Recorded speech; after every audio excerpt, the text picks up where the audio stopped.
Okay, good afternoon, everyone. If you could take your seats, please. We're about to begin our session here this afternoon.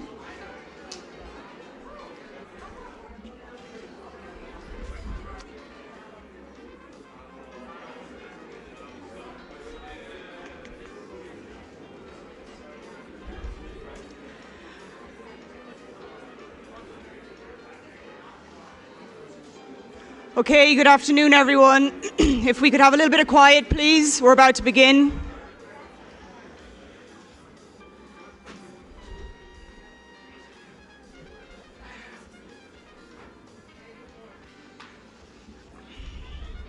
Okay, you're all welcome back to our final plenary session for today.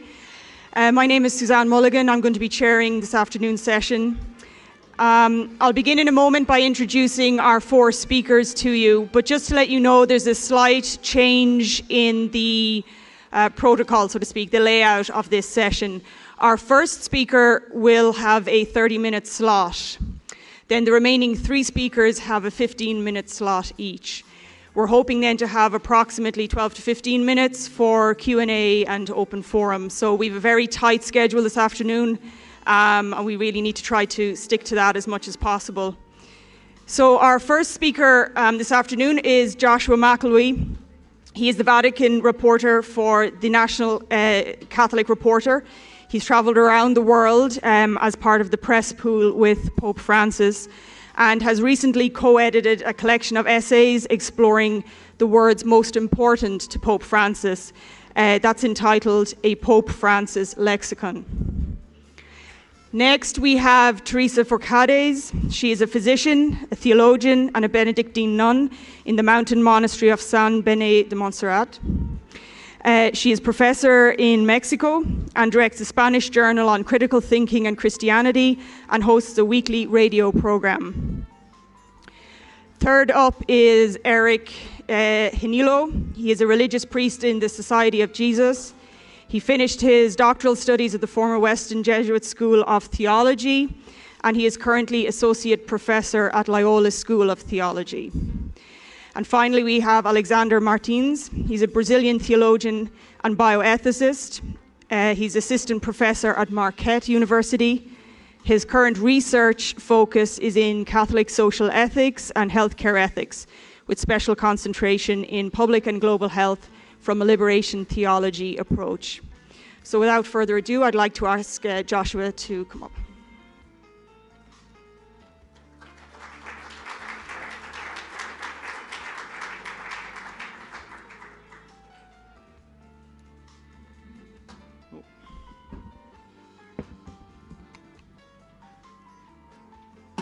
So hello. I've been asked to lead a workshop to walk you through some of the basics in working with the media. And as an outside observer, I've been marveling these days over your theological wizardry.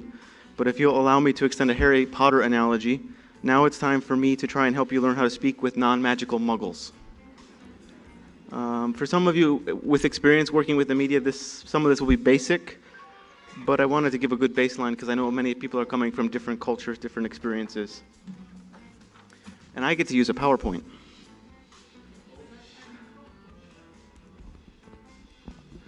So what I'm planning to do is give you an idea of some of the church teaching on media, then to talk about how journalists think, then to give you 3 steps for how you can work with reporters.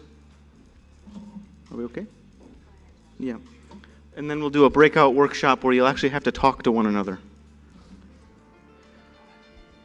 So starting with church teaching on working with the media, or the church teaching of the media, I like to start with the Second Vatican Council document, Inter Mirifica. It was promulgated in 1963, one of the first council documents.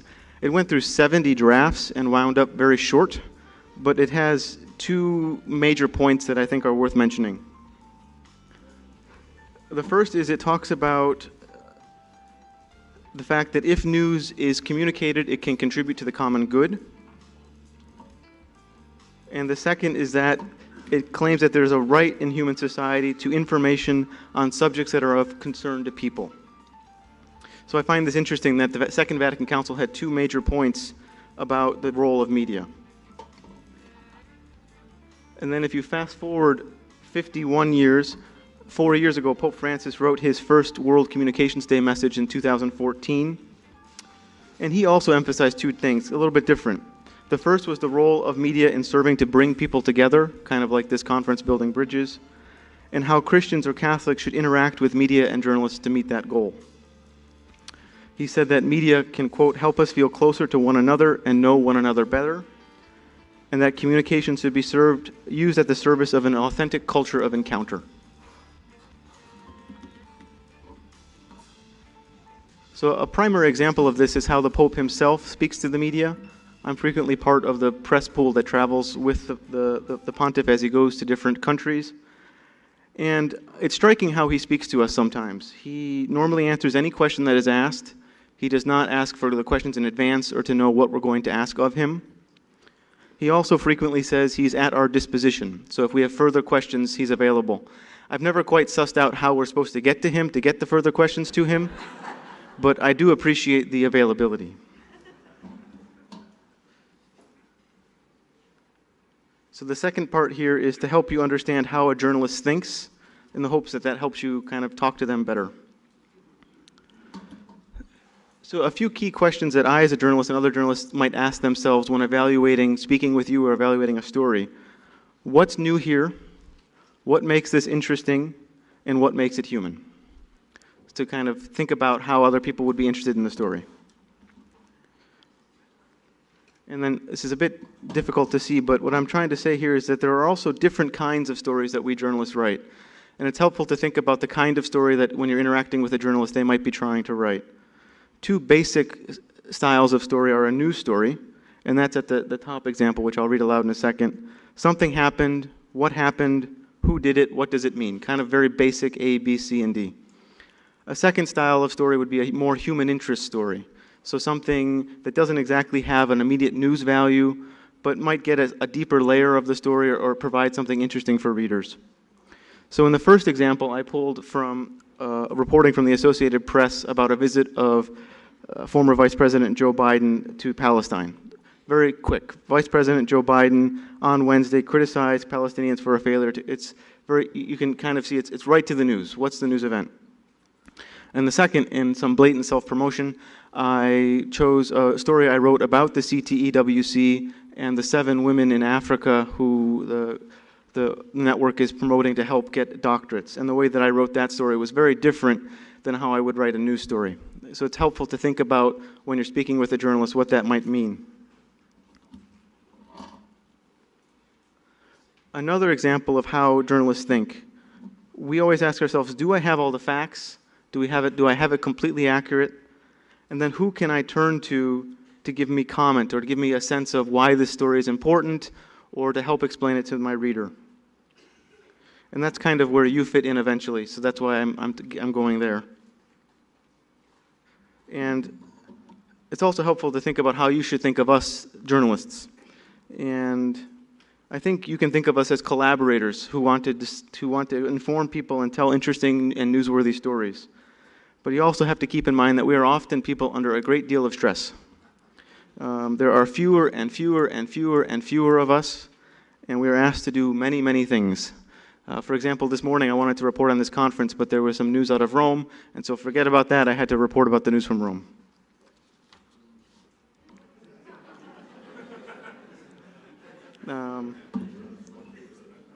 And a side note, I'm going to provide some examples here, but this is from my context, which is a US context. It may be different in your context, and it's always, just think that, you know, I might not be providing the specific answer to your situation, but I'm trying to give an overall sense. So 3 steps to working with reporters. The first, I think, is to build relationships, just like any sort of networking situation or trying to get to know people or get to know someone. And ways to go about that are pretty basic. You can reach out to us, tell us what's going on in your field, maintain relationships with journalists in your area, and treat us very kindly. So, bribing is not encouraged. So some basic questions you might ask yourself here are, you know, can you identify 2 or 3 reporters in your country or in your area of expertise who you might want to get to know? You could invite them to coffee or offer just to have a phone call with them. But when you have that phone call, the second step is very important, to define your conversation. So anytime you're speaking with a journalist, you want to be clear about how you're speaking to them. And let's see here. So at the beginning of a conversation, you always want to specify kind of what how you're imagining this conversation to go, and what you're basically telling the journalist how to use this material you're talking to them about. And the most important thing is that before you kind of give away any information to a journalist, you have to tell them how you're talking to them. If you give away the information and then tell us something like, oh, don't use that, a nice journalist will be nice about it, but others won't. You can decide which I am. So the three basic terms, and you've probably heard these, and again, they'll be different based in your own context. But on the record, basically that means anything you say will be used against you. So it can be used in a quote in a story, or it can be used in any way. So when you're speaking with a journalist and there's something you want to be very clear about, I want you to say this in my name, that's on the record. You can quote me on this. When you say you're speaking off the record in most contexts, that means what you're saying to the journalist cannot be used. It can't be used in any way. It's only meant to help the journalist understand what is happening or to give them a good baseline for whatever they're writing about in a way that they write about it more smartly, but that they don't use your name or identify you in any way.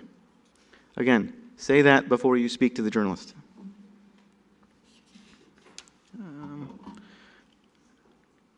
And then the third, more sticky area is when you say you want to speak to a journalist on background.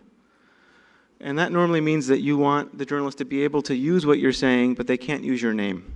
So you'll see this a lot, especially in American reporting, sources close to a material or sources in the know or someone with knowledge. So what you're telling to the journalist is they can quote you, but not using your name. And typically what you want to do there is explain to them how to quote you. So you tell them, you can quote me as a person with knowledge, or you can quote me as, and you want to come to an agreement with them about how you're speaking and how you're going to be cited. So I've got some examples here, but I think they're going to be hard to read. So on the record is pretty straightforward. You say something and it appears in print. So in this example, I picked something from what the Vatican spokesperson had said about a recent news story.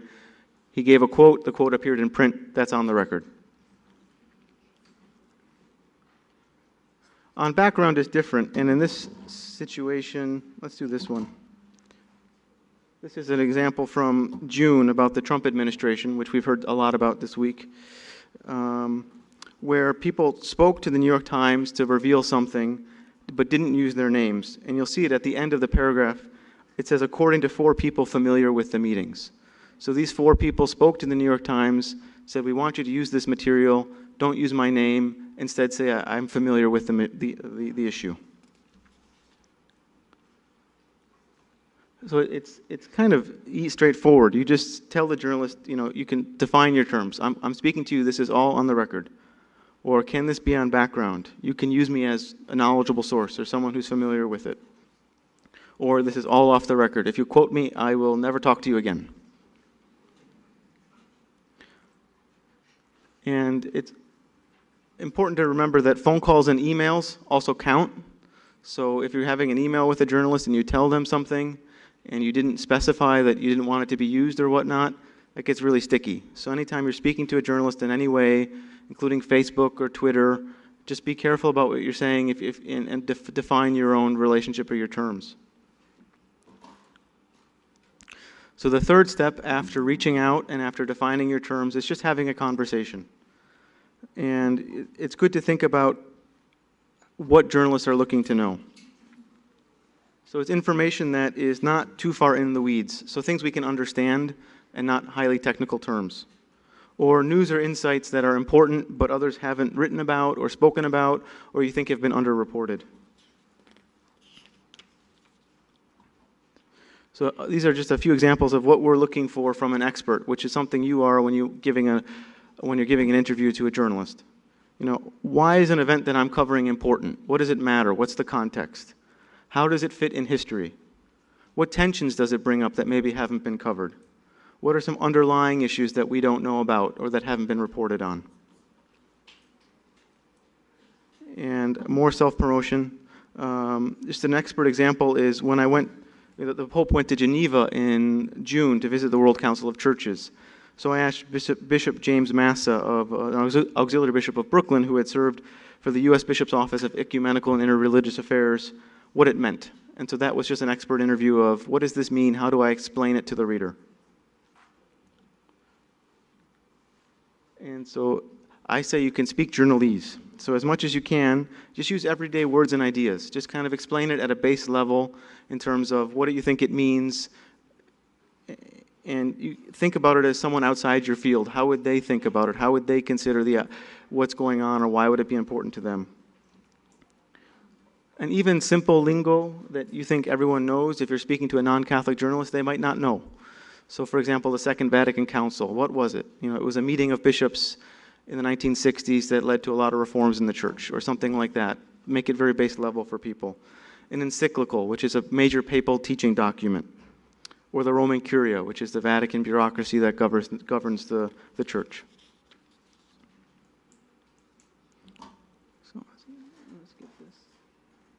So again, you just consider what's new here. What information can you provide that hasn't been reported before? And what about what you're saying would surprise someone? What would make it interesting? And extra considerations always are you speaking to a Catholic outlet or not? If you're speaking to a Catholic outlet, you might be able to use words and terms you wouldn't use with a secular outlet or a widely reported news service. And when you're not comfortable with a question, you can normally, if you have a good relationship with a journalist, just say, I'm not the person to talk to on that. And you might recommend someone else or give an idea of who they could turn to, who could be an expert in that area.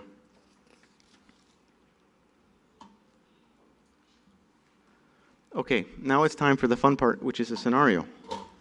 So we have 4 helpers who are coming around with pieces of paper. They're in English on one side and Spanish on the back. And we have 15 minutes. And what I'm going to ask of you is, in a group of 2 or 3 people around you, one of you is going to play journalist, and one of you is going to play expert.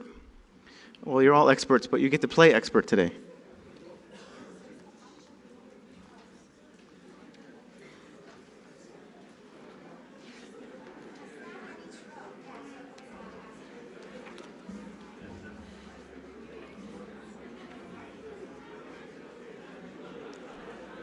Okay, so let me explain, if we can keep quiet just for a second.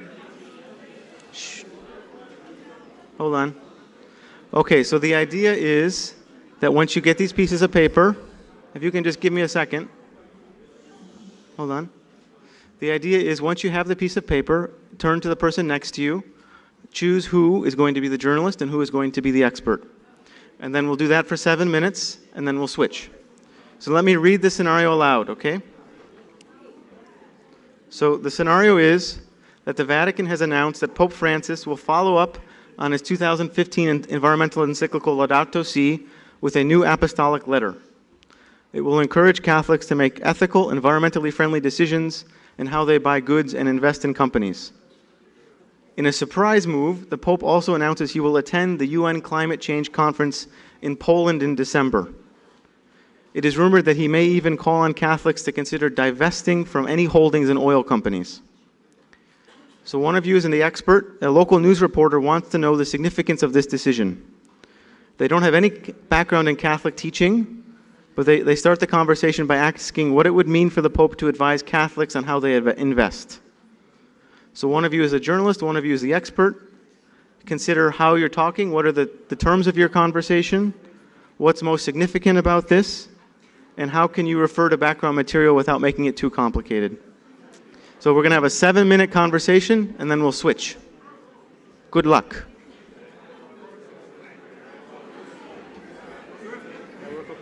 Yes. You could mention, you say, the first time I did this with CTEWC was in Berlin. Just say that. Okay. The bridge bills, Okay. And you did it with all the Europeans who are both Eastern and Western European, and it was fun.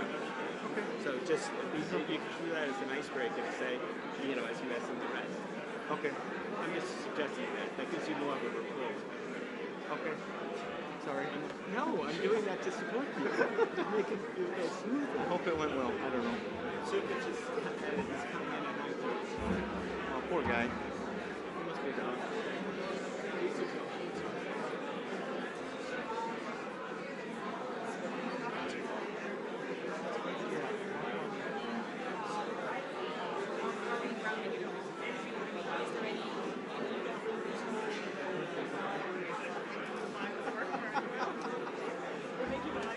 Is that okay? That's great. Well, I just wasn't sure if you wanted any of the taking.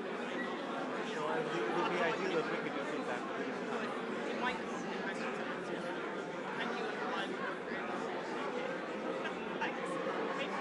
Jim told me to go over there and then I saw you were watching something. I did 15. You did 15, you did great. That was super. I didn't know what to worry about you. Oh. That's great. What about me in other ways?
there? Okay. 47 minutes left. Okay. If I can bring us back.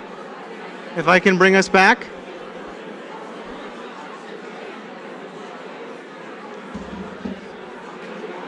Switch. No, we're gonna switch.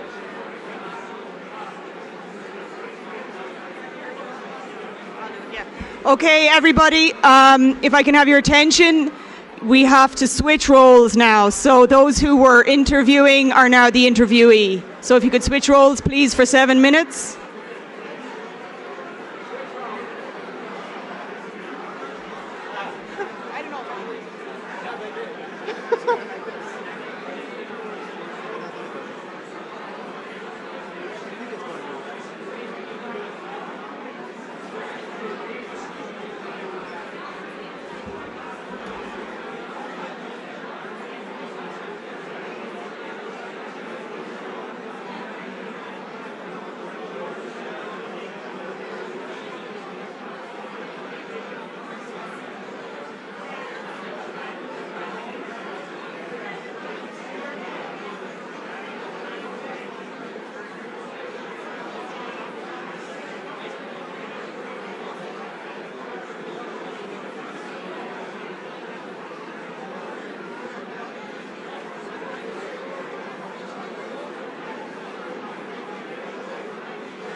Okay, I'm sorry, but now it's over.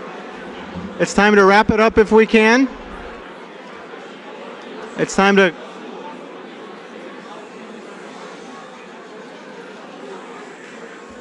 Okay, if everyone can just come back, we're going to continue on with the panel.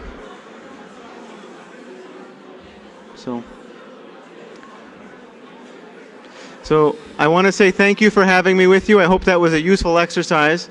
I did it for the first time last year with a CTEWC meeting in Berlin with about 25 younger theologians. It was a gathering of East meets West, and I didn't ever imagine I would do it with 500 theologians. So I hope it was useful, and I think we're going to move on with our next panel. So thank you.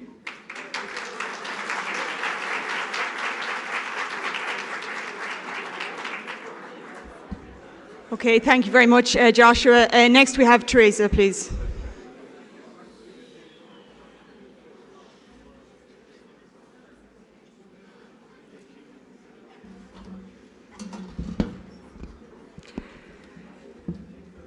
I was asked to speak about my own experience engaging public discourse in my particular context, and also to say a word about how theological ethicists can expand beyond academic and ecclesial settings. I start by saying that I am not a theological ethicist, academically speaking. I am a Benedictine nun, and my specialty is fundamental theology, with a doctorate on the mystery of the Trinity. But I am also a physician with a doctorate in public health, and I deal publicly in a customary manner with topics directly relevant to theological ethics, for instance, abortion, sexual diversity, or social justice. My presentation will have 3 parts. I will start with a biographical summary of my main public interventions and impact. I will continue recounting the most serious experiences of conflict arising from my public activity. And then I will finish sharing 3 key elements that I consider essential for public engagement as a Christian ethicist. So first, the biographical summary.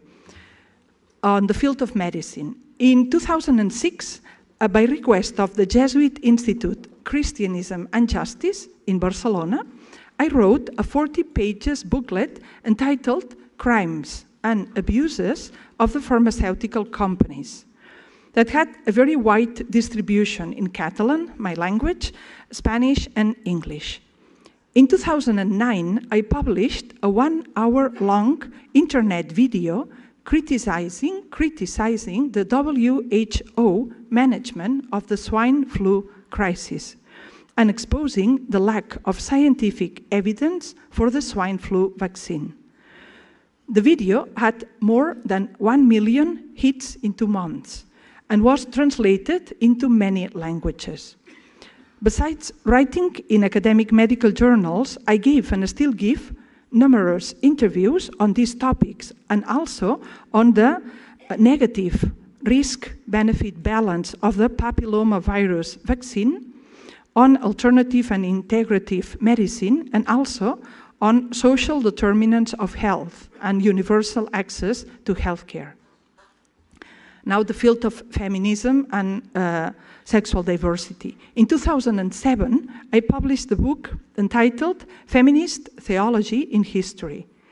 Through interviews, articles, and conferences, I subsequently became known, first in my country and then also internationally, as a feminist theologian in favor of the decriminalization of abortion, of the ordination of women, and the marriage, civil but also sacramental, of homosexual couples. And last part, politics. In 2012, I was invited to give the opening lecture at the 23rd encounter of Catalan businessmen and women at the Pyrenees. And inspired on my research on the abuses of pharmaceutical companies, I chose as a topic capitalism and ethics. My lecture came as a shock. A digital newspaper registered afterwards an hour-long interview with me on that topic, and I was invited to develop it also on the Catalan public TV. After that came numerous invitations to write articles and to give interviews and conferences about my ethical critique of capitalism all over the country, and 1 year later, in the context of the Spanish economic crisis and the rising demand for Catalan political independence from Spain, I helped founding a political movement called Procés Constituent, Constituent Process, with the goal of using the opportunity of the independence to confront the social injustice of capitalism and the shortcomings of its representative democracy. In 3 months, the movement reached 47,000 adherents and became organized in more than 90 local chapters.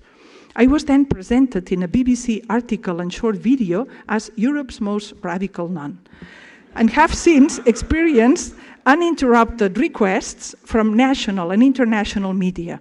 The peak of media pressure was reached in 2015, when I was granted an exclaustration from my monastery to run for the Catalan Parliament.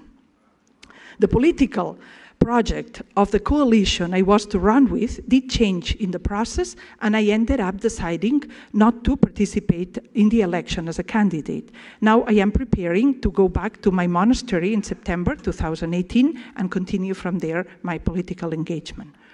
That's the biographical part. Now, the most serious experiences of conflict arising from my public activity. First, within the church. In 2009, my abbess received a letter of Cardinal Frank Rodet, then prefect of the Congregation for Religious, asking that I publicly withdraw my support to the decriminalization of abortion. I did not, but wrote instead a public letter in which I attempted to clarify my position. Doing so meant engendering tensions in my own community and with the bishop, and risking a disciplinary sanction. I was not sanctioned, or up to now I have not been. Maybe when I come back home. I have not this yet, but I must say that on 3 occasions since then, one occasion in Spain, in Cordoba, the other one in Lima, in Peru, and the other one in Los Angeles, in the USA, a bishop vetoed that I speak in his diocese. Now, conflict with the pharmaceutical companies. In 2010, I was informed that 2 big pharmaceutical companies removed their financial support from a medical congress because I was invited as a speaker. The scientific committee of that Congress, it was the National Spanish Congress on Preventive Medicine, decided to invite me nonetheless. But I have been effectively vetoed to speak on a medical congress at least on 1 occasion, and misguided articles about my medical research and views have appeared in the regular press and on the internet. If I were dependent on my medical career for my living, the amount of pressure that I have received so far would have been enough to have me silenced.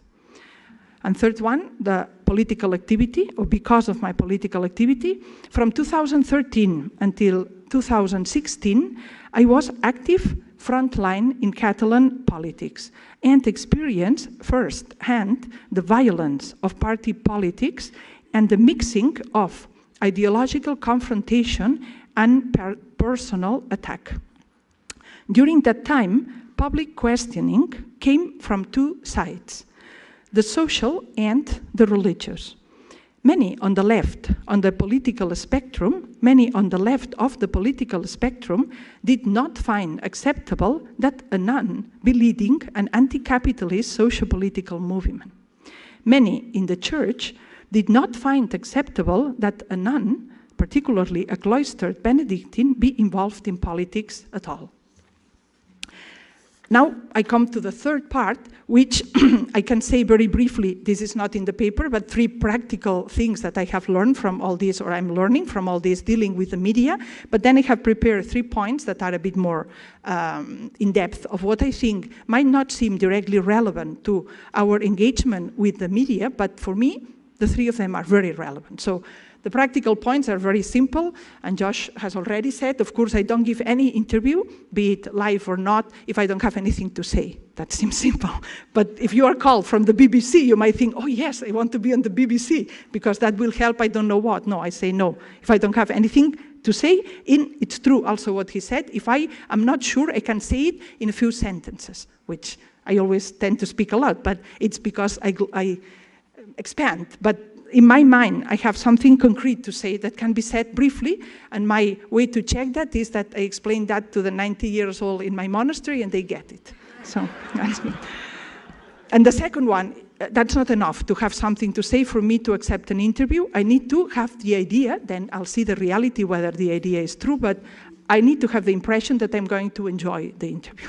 Otherwise, I don't give it because I have the experience. It gets through wrongly. If you're not enjoying it in the sense of, 5 minutes, okay. So the third one on these three is I also try to know not who the journalist is, that's not so important for me, but who the audience is going to be. Now, the three more in depth. First one is, I think, 3 key elements that I consider essential for public engagement as a Christian ethicist. First one is a joyful but questioning inner disposition. I am deeply thankful to be a member of the church, and I am also deeply thankful for the theological tradition of the church. And yet, I have questions. I do have questions, many questions. Questions that are my own, and with which I approach the public space. I mentioned that I wrote my theological dissertation on the Trinity. The Trinity, God who gives, traditionally is called the Father. God who receives, traditionally called the Son. And God who shares, traditionally called the Spirit. God the Trinity is God who does not only give, it is also God who receives and shares within itself and in relationship to us, because God can only relate to us as God is. As a sacrament of the Trinitarian God, the Church cannot conceive itself only as a giver, Ecclesia Mater et Magistra, the Church, mother and teacher. The Church, we as a Church, certainly, have a lot to give to the non-Christians, but we have equally to receive, and we have equally to share. Do I, as a Christian ethicist, believe this? Do I articulate it in my work? How? Second point is the conviction that there are only 2 absolutes. As theologians, we learn that there is only one absolute, that is God. However, liberation theologian Bishop Pere Casaldàliga wrote many years ago that there are 2 absolutes. Yes, God and hunger. Jesus himself associated our welcoming of him to our welcoming of the hungry ones.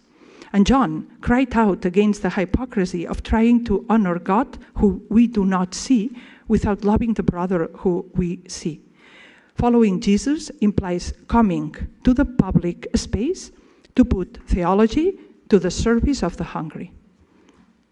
And the third point, the willingness to lovingly cause conflict. Conflict with one's surrounding culture, with one's government, with one's employer, with the magisterium, with your family or community, with loving Pope Francis, conflict with your best friend, conflict with your students, with your dean, within yourself. Do you think that I have come to give peace on earth? No, I tell you, but rather division. In the name of Jesus, are we supposed to cause conflict? How? Whoever has a backbone, for example, the feminists, has enemies. One can and should love one's enemies, but one cannot pretend not to have them, and one should not try to avoid them. This is at least how I understand the biblical notion of parousia, boldness. Boldness, parrhesia is not incompatible with humility, but is incompatible with fear and self-censure. Trusting God as a public theologian equals trusting that you can speak freely what you really believe and think in church and society. Doing so will certainly have consequences, and some might be quite harsh. But Jesus never said that trusting God was going to be easy, did he? Thank you.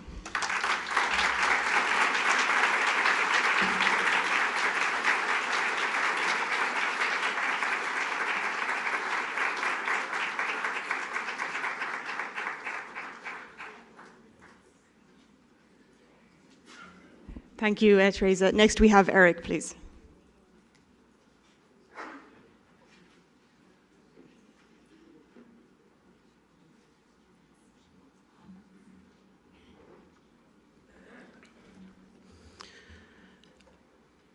I will be sharing on my experiences and observations on engaging in public discourse in a divided society in the Philippine context.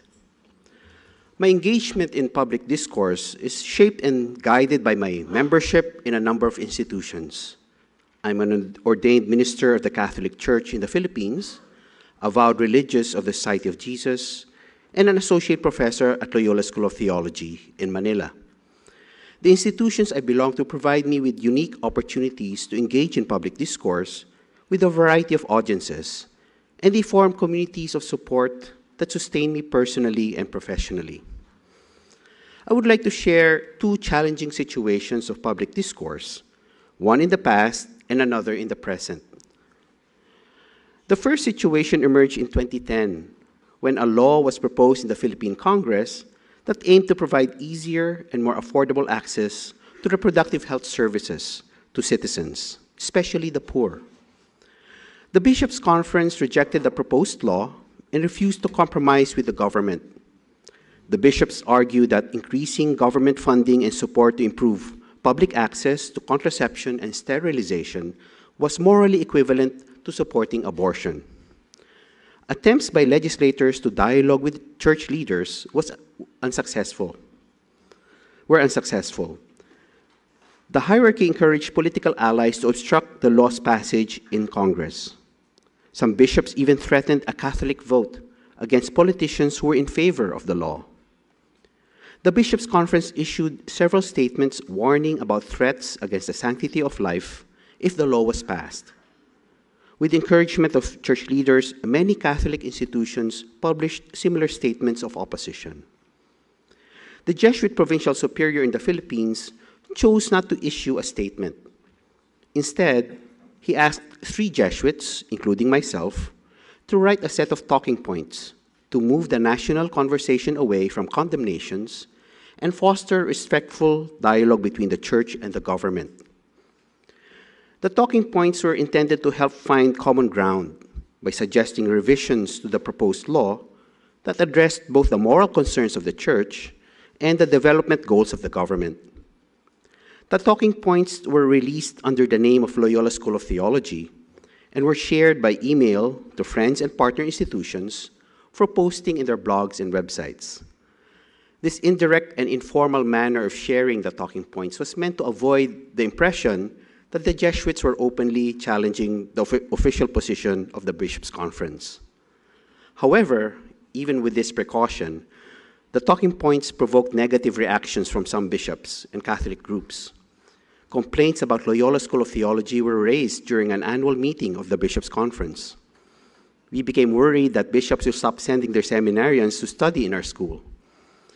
Fortunately, a number of bishops who were friendly with the Jesuits assured us of their support.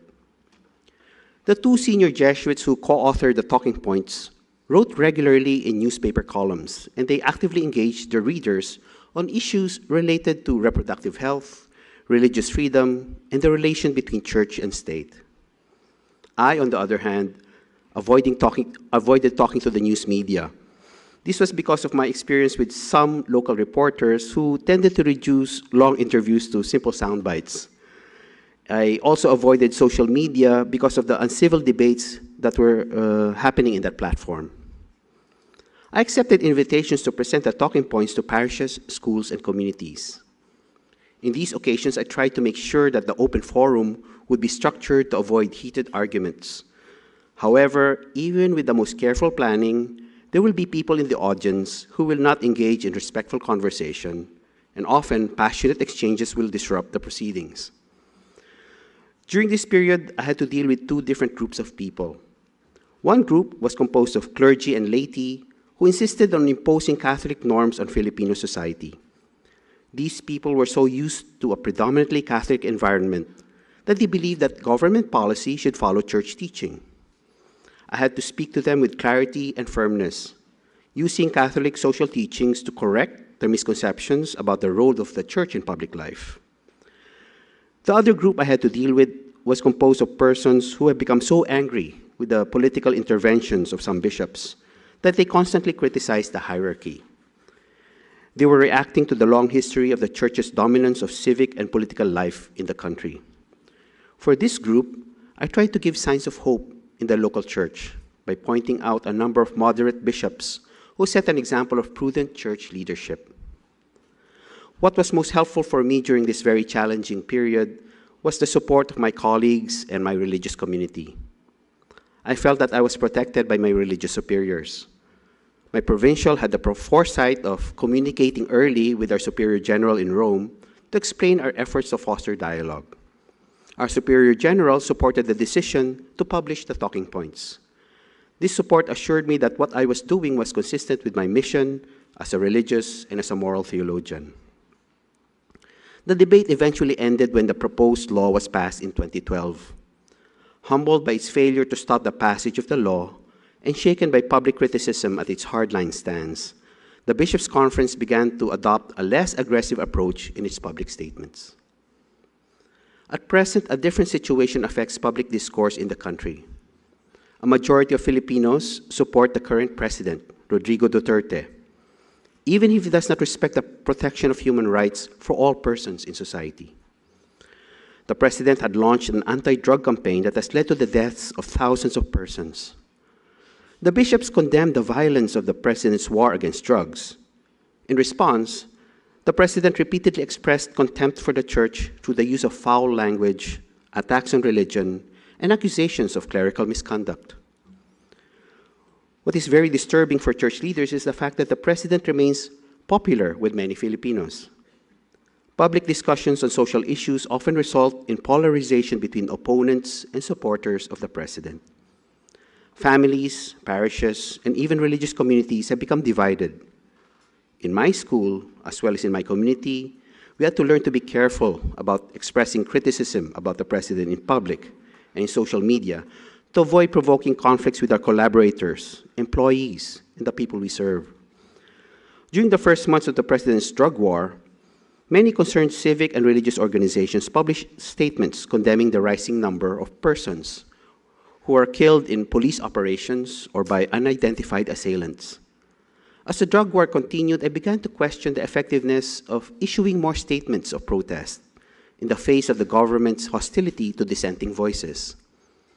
Although I believe that public statements are still necessary to raise awareness of unjust situations, a multitude of statements can become counterproductive. Too many statements from different groups saying the same thing can become repetitious, leading to diminishing public interest in the message being communicated. Apart from official statements coming from the Bishops' Conference, statements from various groups and institutions receive only minimal attention from the news, media, and are often quickly forgotten. The angry tone of some of these statements can also reinforce existing social divisions. In the current situation, some concerned citizens have turned away from political debates and have begun to focus on concrete actions that address the root causes of poverty, substance abuse, and the culture of violence. Rather than directly confront a powerful and popular president, many civic groups have decided to concentrate on saving lives, one person at a time. Some church leaders are also moving in the same direction. Dioceses have started to organize parish-based drug rehabilitation programs to provide treatment and sanctuary to drug users.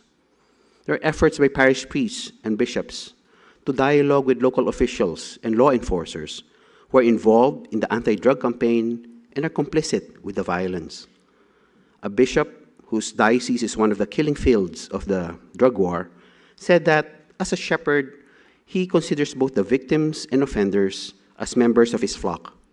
He wants to protect the targets of the drug war and convert those who seek to do them harm. In the present context in the Philippines, the Church needs to learn that acts of mercy can speak louder than angry words. Our public engagements should focus on protecting the vulnerable, overcoming divisions, and taking up the challenge of dialogue. Echoing the theme of our conference, our local church should strive to build bridges to a future where all persons are respected and protected. Thank you.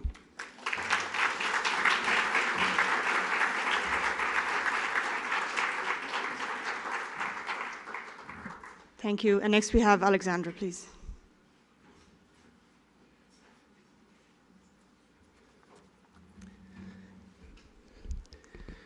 Oi, tudo bem? Ethics and public discourse. Building bridges between theology and destitute seek. Bring Catholic theological ethics to the public discourse is a challenge that must be faced with humility and prophecy.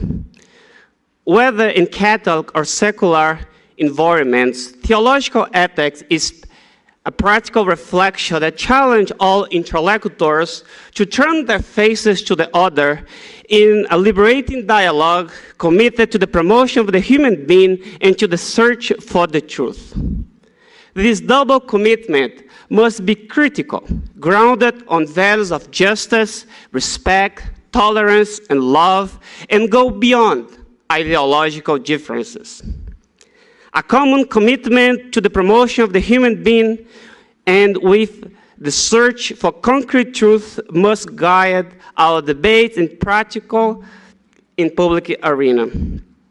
Humbly and open to listen to the other, Catholic theological ethics engage in public arena with a discourse able to create a process of mutual learning.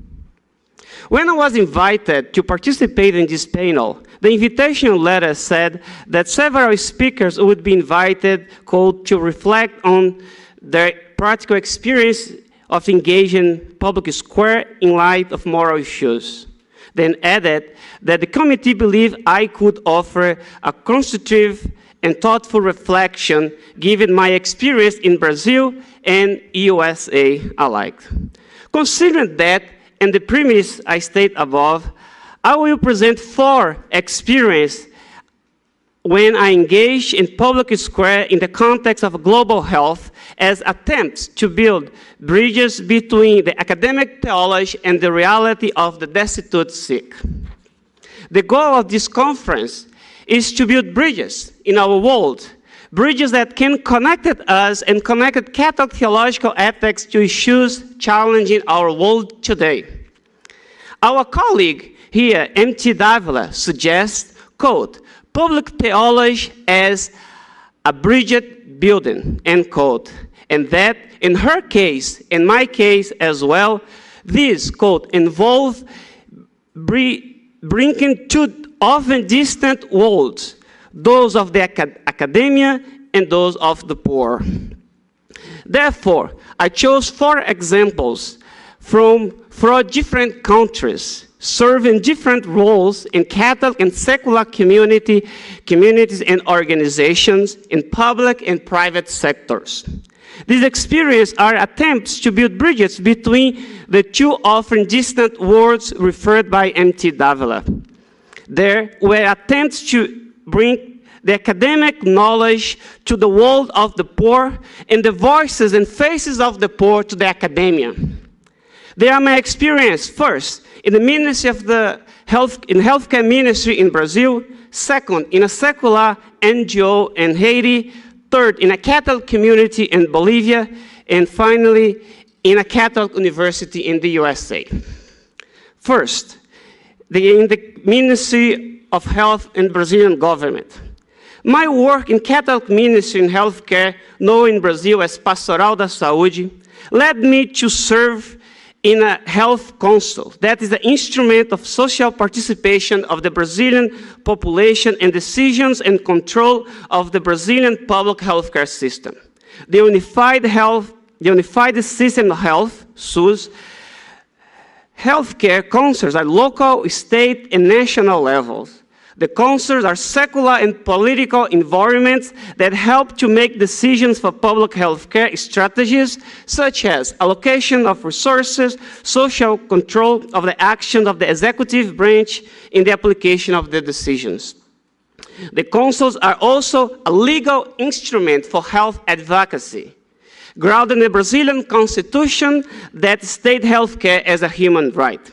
As a political institutions, the members of the council are vulnerable to all kinds of political interests from different ideologies and powers, such as interests of the private health sector and political parties. Corruption is a constant threat.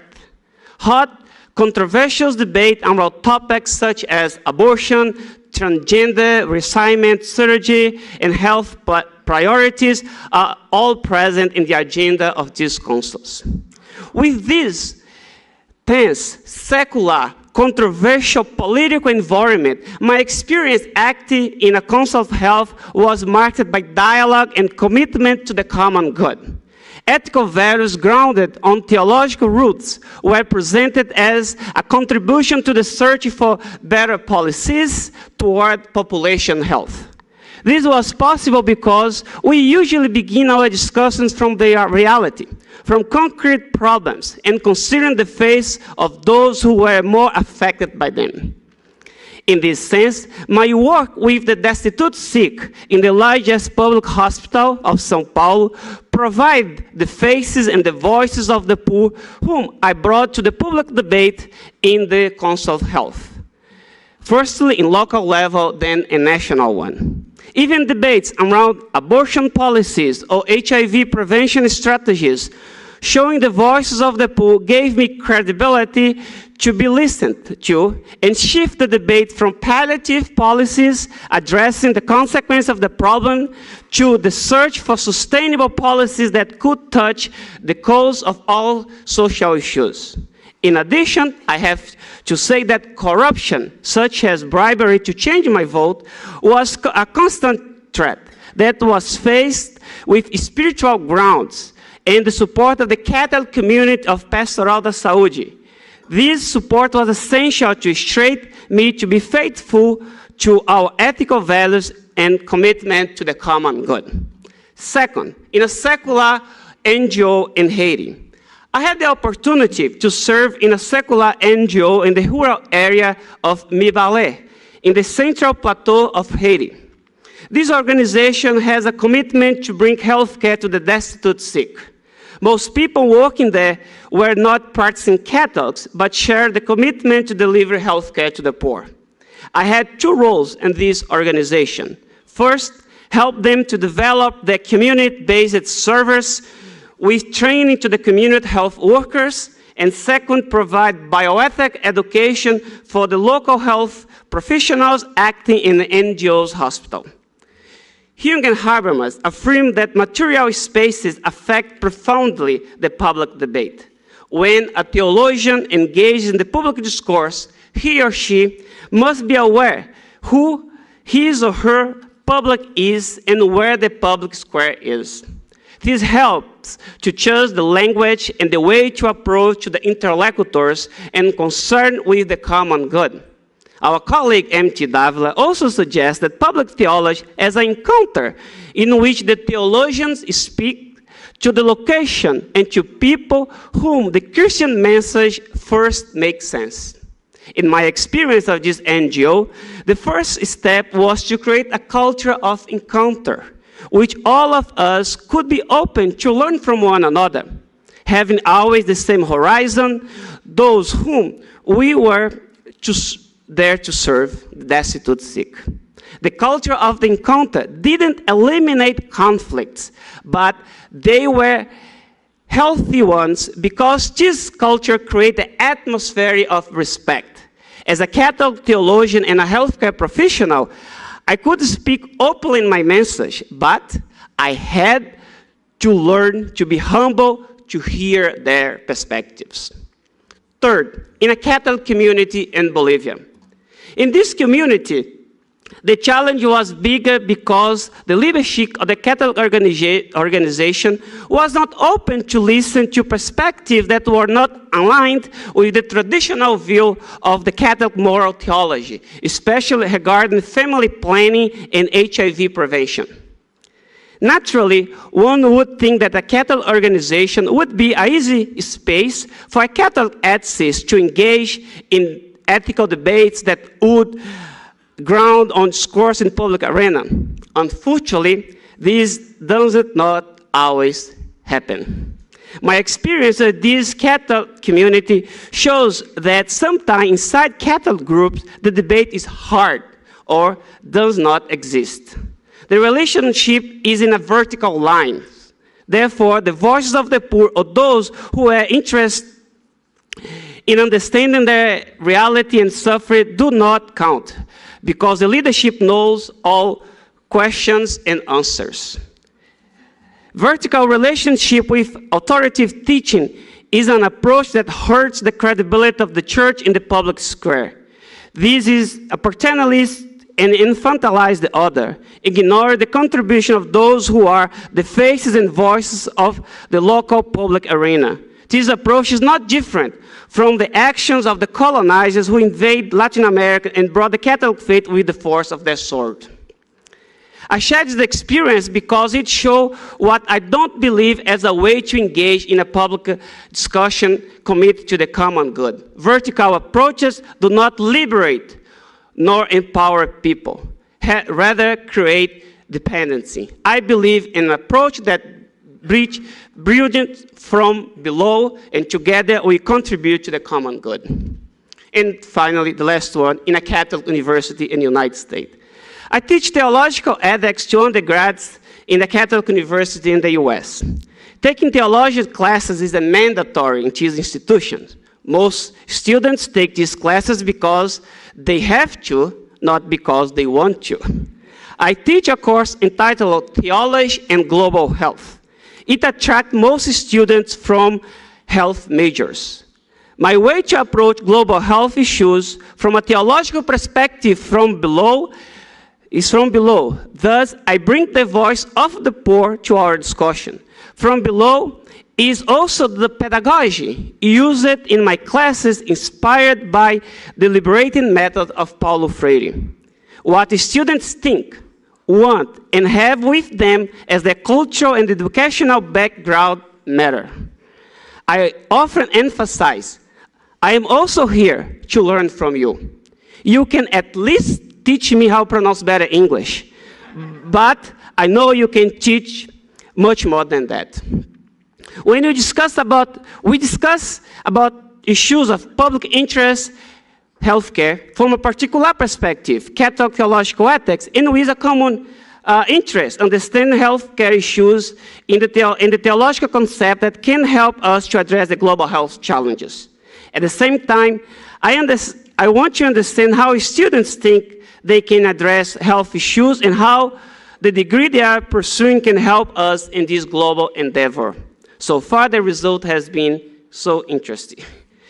Ethical discourse in public arena require that the other matters, that we all matter and have something to teach and to learn in the common task of searching for comprehensive and integral solutions to the problem that impact the common good. Conclusion. Our colleague here too, Brian Massengel, said that doing public theology means, quote, addressing issues of public concerns, urgency, and important to a religious, pluralistic, and diverse audience, follow members of a civic community in a way that is accessible to people of any or no faith, tradition, or commitment, while rooted in and inspired by one's own faith, perspective, commitment, and beliefs, end quote. These four experiences are only particular example originated from my praxis to attempt to embody the meaning of public theology suggested by Massengel. These experiences are limited to concrete contexts and interlocutors. Therefore, they are not guide for engaging in public discourse, but they reflect my belief that theological ethics and public discourse as a bridge between the academic world and the world of the poor must begin from below, with an ethical encounter that recognizes the other. Simone Weil suggests social relationship as an ethical encounter that recognizes that the other demands a self-disposition. This takes us from our own self to bring our attention to the other's permanent vulnerability to force and suffering. In the public arena, create a bridge between the academic work of theological ethics and the reality of the poor is an exercise of attention to the other and his or her beauty and vulnerability. A humble exercise of mutual learning. Muito obrigado. Thank you.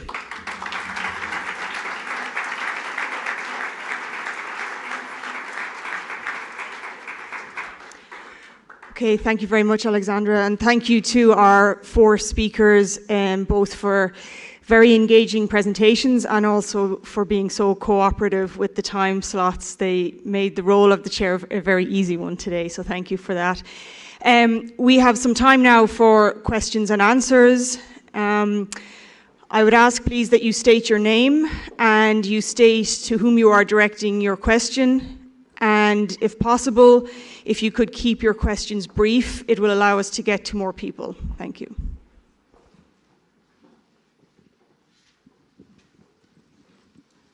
Yeah. My name is Stan Chu Ilo. I'm Nigerian. I'm at DePaul University. My question goes to you, Teresa. And it's a fundamental concern to me, and I guess to so many people here.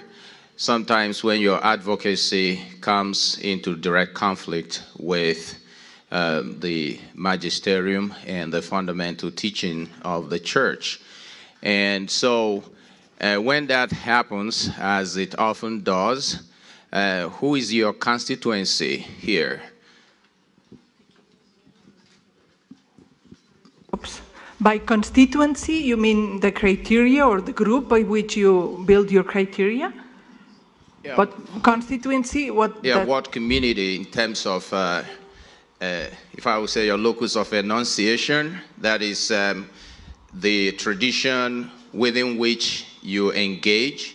Because, okay. I mean, if you go back to biblical principles in terms of prophetic tradition, okay. it has to be embedded within a distinctive community with a vision to realizing what that particular distinctive community looks towards in terms of moving from today to tomorrow, so that when you are no longer there, there's something that remains, that continues. Okay, if I have understood properly, I would answer there are like 2 levels for me of constituency understood as with whom I do that. Have I understood correctly that with whom?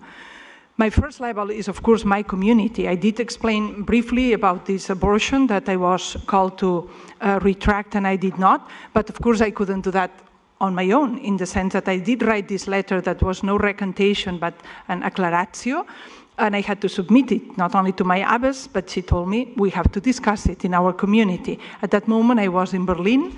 They discussed it, and the abbess called me again and said, Teresa, your letter that you are sending to Rome and also making public, we have discussed it as a community, and half of the community, approximately, we were then 40 nuns, half of the community, they don't agree with your argument. They are not convinced by your argument. The other half, they don't understand your argument. So they say, because I did talk about the kidney and I made an example, they say they don't. And the abbess told me, and I don't know if I am of the first half or the second half. It's a very smart abbess. Huh? But, and here comes the point, she said, all of us, me included, agree that we want a church and a society where everyone can say what he or she thinks freely. We don't want a society and a church especially full of fear. And that means that they give me the space to make mistakes also.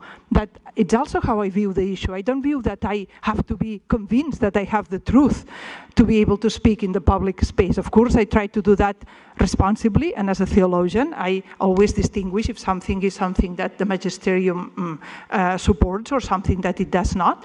But this fear that I spoke briefly about, I think it's hurting us a lot. This fear, it's why should we fear? If I say something ridiculous, then the church has enough institutional power, authority, and everything to say, okay, this little theologian from Barcelona, let her speak, right? Because that's not, why this defensiveness? Why this stress? In trying to be responsible, yes, but in having fear to speak your own word. So I loved the answer of my community. I think it's much better for me to have a community that does not, in a homogeneous way, uphold my views and my ideas, much better than if to have the community I have, which is a community that it doesn't matter what you think, if I am in agreement with you or not, but I'm with you in supporting your free speech and your free voice.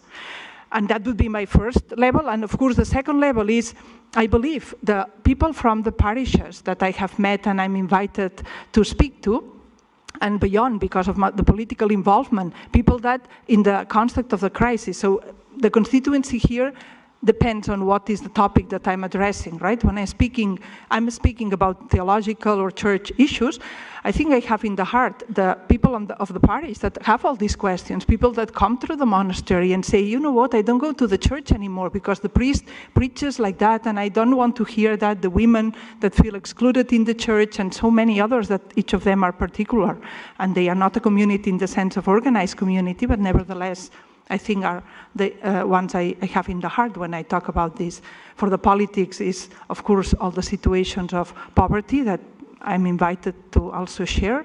And for the medicine, it's my colleagues that tell me what's happening with the progressive and very strong, how do you say, commercialization or the presence of the business model in the medicine, how it's taking over. So that. My question is addressed to Sister Teresa. Where are you? Yeah, I am Charles from India. Just a simple, direct question. Before that, I do appreciate your engagement with social activism. While presenting about what you do, you said that there are challenges. Direct question, how do you face the challenges? Do you get some support from somebody, from your community, or your own like-minded group of nuns or people? Just I want to know, where do you get the strength to go ahead with your social engagement? I have mentioned in my presentation the 90 years old in my community, and maybe I have sounded as if I mentioned them as especially not intelligent or not well read, right? That if they understand it, everybody can understand. But it was particularly in another note that I do that, and I do it really, it's not like a figure of speech, because they are especially bold. My model of boldness is the 90, 95, 100, 101 sisters of my community. I have, as a physician in the community, have the privilege to accompany up to death 2 sisters now with 100, 3 sisters with 100, and now we have one with 101. Well, I don't know what your experience is, and of course, if there is Alzheimer, what I'm going to say, it's not going to happen with dementia, but when people get to that age, and you don't need to be 100, in my experience, it's 90 is enough. You get to that age, and you develop a freedom of spirit that I am amazed of. I could just listen to them for hours, and they listen to me, but very happily. There is one nun, this one, 101. I published a book recently in Italy called Siamo tutti diversi verso una teologia queer. This sister was the prior abbess, now is 101. She reads Italian. She said, Teresa, give me that book. I said, okay, you have the book. And then she read the book. And of course, next time I see her, she says, what does it mean, queer? Queer is queer, but read like that. That she immediately, and then I explained to her. And then she said, Teresa, you have a mission in the world. And I said, okay, that is really something that I cannot explain better than how I have done. But the fact that in this case, Maria Cecilia, and my prior teacher of novices, that now it's 92, and he's a very conventional, traditional nun. But still, whenever I talk, she gets something out of it, and she just goes and encourages me. So that's my main source. Of course, I can say, and I will say, that how I perceive my prayer, right? How I pray and how I try to understand. For example, I am now 52 years old. 2 years ago, or 1 year ago, I went to the United States, but I did in this time of exclustration. I took 1 month off to do the Ignatian exercises, and I did them in Vermont in the US. I had done them before I entered the monastery. I have been now at the monastery for 21 years. Before I entered, when I was 25, I did the 1 month of Ignatian exercises, and now I did them again 1 year ago. What struck me the most when I did the 3rd week of the Passion, I had never realized before, it's not the pain and the suffering of Jesus what takes the protagonism in those pages of the Passion, it's the mockery. It's how it's presented as somebody to mock, to ridicule. And it's not that what we fear the most, even more than the physical pain or the death. It's like to be ridiculed, to just be looked down upon. To see that, and then to just try to imitate like little bit of that, to try to get close to that, or to try to embody that as much as I can. This gives me, I think, the strength.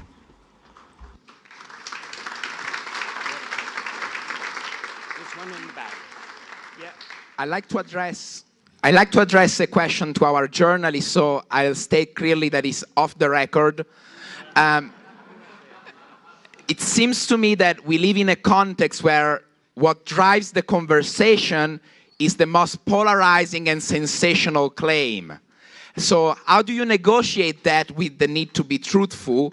And I ask this not only from your perspective, but from the perspective of somebody that wants to contribute to the conversation, but does not want to say fake things just to raise up our voice.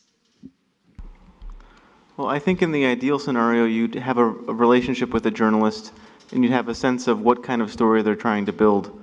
And so if it was something, you'd want to guide them to a place where you're comfortable with the storyline or what they're pursuing. But I think if you're talking to a journalist and it's clear to you that they're pursuing something you're not interested in being a part of, just back out. You can say, no thanks, I don't want to give this interview, or I would rather not have this discussion with you now. Hi. My question is for Father Eric. I found your comments really exhibiting the virtue of prudence in the public square with respect to your pastoral role, the role of the church in the Philippines now under the Duterte leadership and the violence that exists there. And so I so appreciate that, and I'm wondering if you could expand. Where would you see prudential judgment leading to a public voice? You know, you talk about how you withheld voice because you're honoring the spaces where you can help people be safe and help people find safe houses, use the churches, keep their families safe, or bring their grievances when someone has been killed in their family and bury them and bring them some justice. And some pastoral attention. So where would prudential judgment, in your view, lead to a public voice? I think, at least from my experience as a Jesuit, we've been dealing also in my community with how to talk about the killings. Sometimes we have to choose who would speak for it. We've had experiences of Jesuit brothers who have spoken sort of on their own and made the conversation political when we're actually talking about human rights and protecting people. It's not that we want to get rid of the president, but it's being sometimes interpreted that way.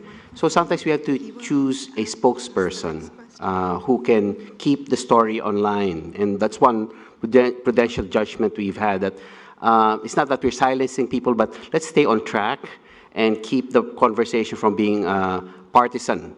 We're talking about a program that kills people. We're not trying to start a revolution to overthrow the president or anything. Also, we try to choose our battles. There are certain relationships that perhaps be better preserved or nurtured by not entering into a conflictual conversation about whether supporting or not supporting the president. There are certain battles we would choose to do so, and we let those who are the best in articulating our position speak for us. Certainly, we assist in the background. Like there's one bishop in the Philippines, Bishop Pablo David, who is very articulate in speaking about the extrajudicial killing, and he's the bishop I mentioned in my paper about the one who sees as a shepherd both the victims and victimizers as part of his flock. He didn't want to divide them like these are sheep and wolves, and I have to get rid of the wolves. I'm trying to save everybody because they all live in the same community. The whistleblowers, those who reported drug addicts, those who the families of the drug users, they all belong to the same community, and he doesn't want to break them up. And so we try to support him by being a presence in his community, but letting him take the lead in speaking out. He has a more pastoral voice and credibility in that sense. So choosing our battles and staying on message, and therefore sometimes taking the sacrifice of not being the one to speak out, but choosing somebody else to be the voice of, say, the community or the province or the parish or the diocese. Those are some prudential choices we have to make, that we know what would trigger the president to attack the church again and what would not. And we try to find a more constructive and more effective way of dealing with it without causing more harm. Okay, I appreciate that there are more people who would like to ask some questions, but we are actually out of time, and Jim has some announcements that he needs to make. So I'd just like to conclude by thanking our four speakers for their excellent presentations, and then I'll hand you over to Jim.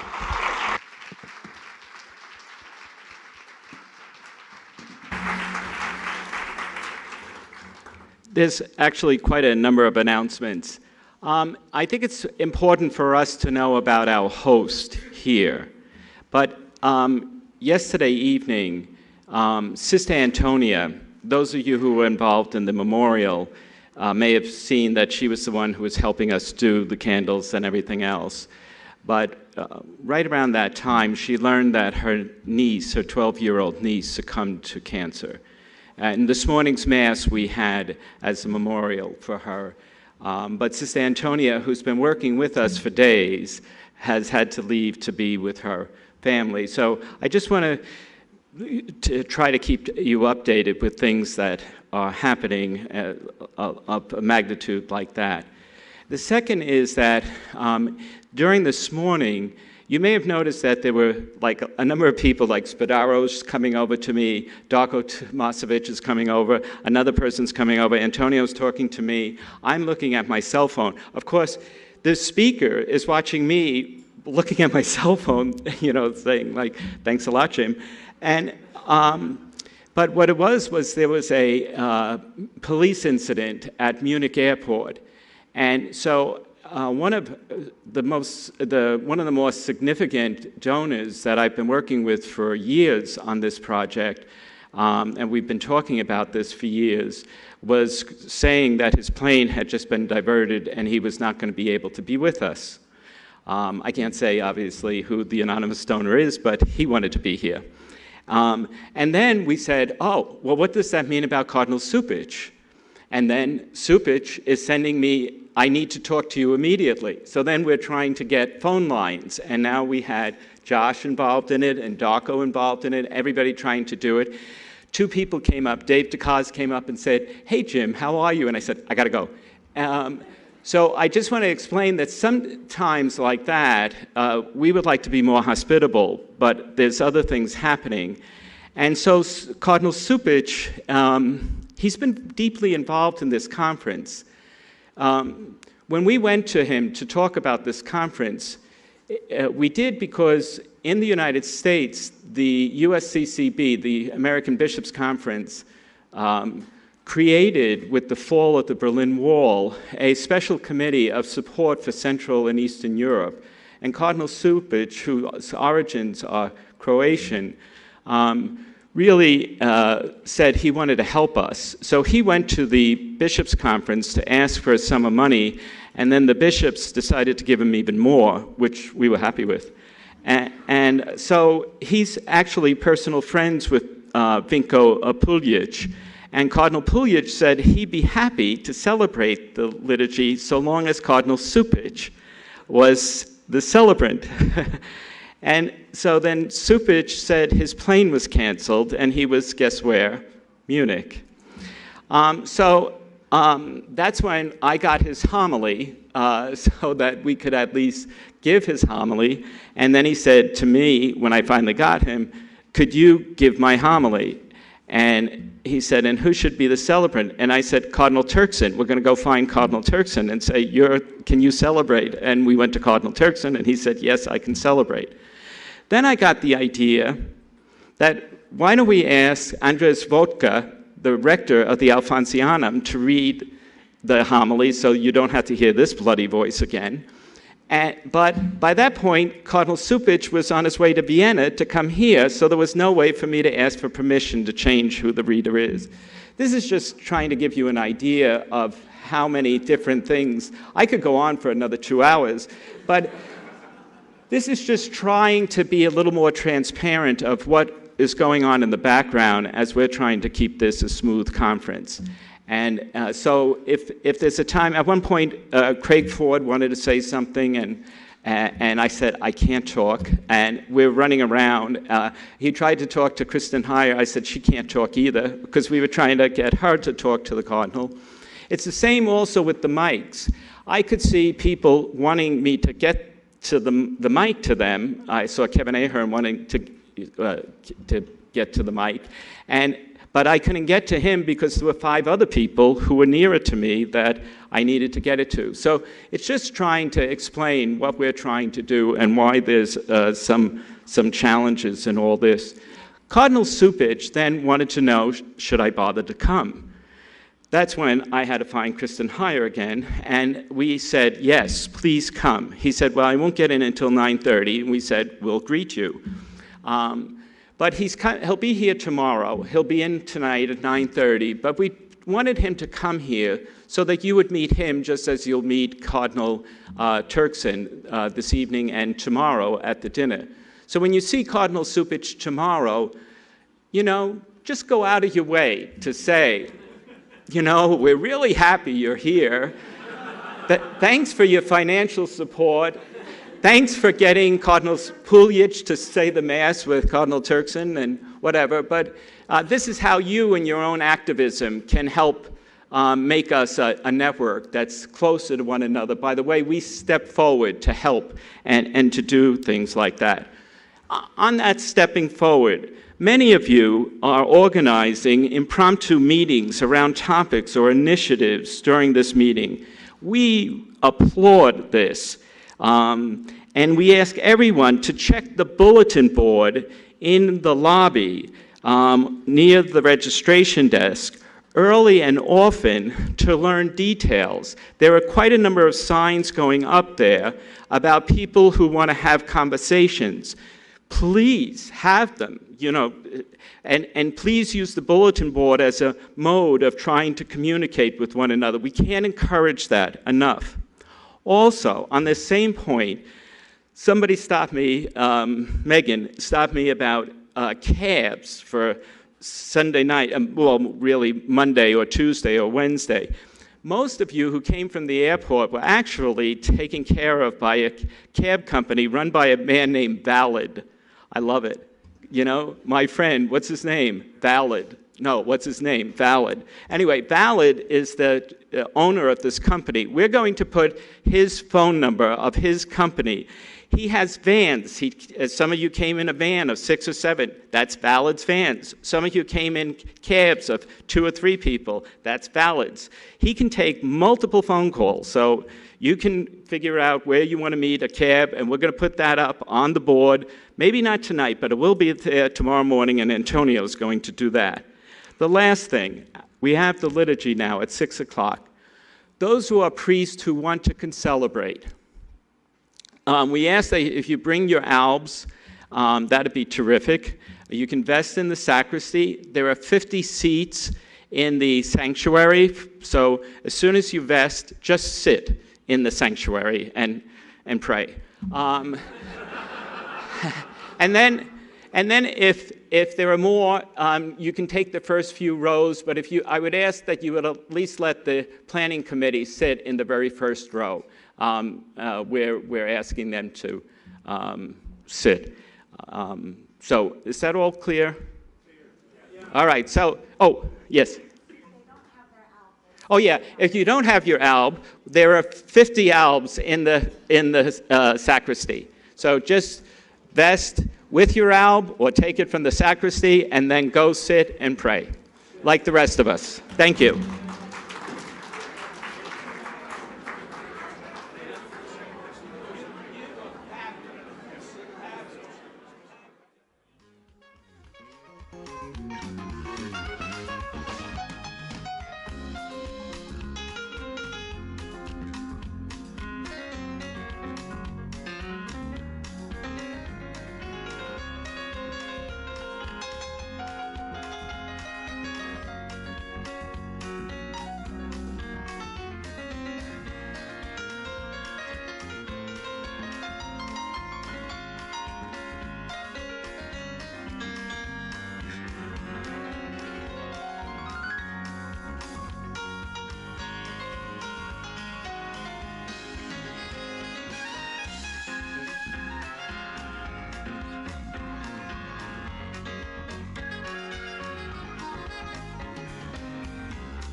Thank you.